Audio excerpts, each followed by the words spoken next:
വിശുദ്ധ യോഹന്നാൻ അറിയിച്ച കർത്താവിശ്വംസുകാരുടെ സുവിശേഷം. യേശു പറഞ്ഞു, സത്യം സത്യമായി ഞാൻ നിങ്ങളോട് പറയുന്നു, പിതാവ് ചെയ്തു കാണുന്നതല്ലാതെ പുത്രന് സ്വന്തം ഇഷ്ടമനുസരിച്ച് ഒന്നും പ്രവർത്തിക്കാൻ സാധിക്കുകയില്ല. എന്നാൽ പിതാവ് ചെയ്യുന്നതെല്ലാം അപ്രകാരം തന്നെ പുത്രനും ചെയ്യുന്നു.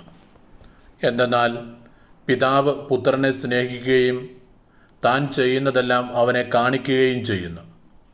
നിങ്ങൾ വിസ്മയിക്കത്തക്ക വിധം ഇവയേക്കാൾ വലിയ പ്രവർത്തികളും അവിടുന്ന് അവനെ കാണിക്കും.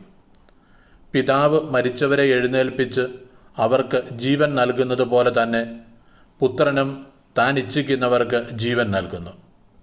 പിതാവ് ആരെയും വിധിക്കുന്നില്ല, വിധി മുഴുവനും അവിടുന്ന് പുത്രനെ ഏൽപ്പിച്ചിരിക്കുന്നു. പിതാവിനെ ആദരിക്കുന്നത് പോലെ തന്നെ എല്ലാവരും പുത്രനെയും ആദരിക്കേണ്ടതിനാണിത്. പുത്രനെ ആദരിക്കാത്തവരാരും അവനെ അയച്ച പിതാവിനെയും ആദരിക്കുന്നില്ല. സത്യം സത്യമായി ഞാൻ നിങ്ങളോട് പറയുന്നു, എൻ്റെ വചനം കേൾക്കുകയും എന്നെ അയച്ചവനെ വിശ്വസിക്കുകയും ചെയ്യുന്നവന് നിത്യജീവനുണ്ട്. അവന് ശിക്ഷാവിധി ഉണ്ടാകുന്നില്ല. പ്രത്യുത അവൻ മരണത്തിൽ നിന്ന് ജീവനിലേക്ക് കടന്നിരിക്കുന്നു. നമ്മുടെ കർത്താവായ മിശിഹായ്ക്ക് സ്തുതി.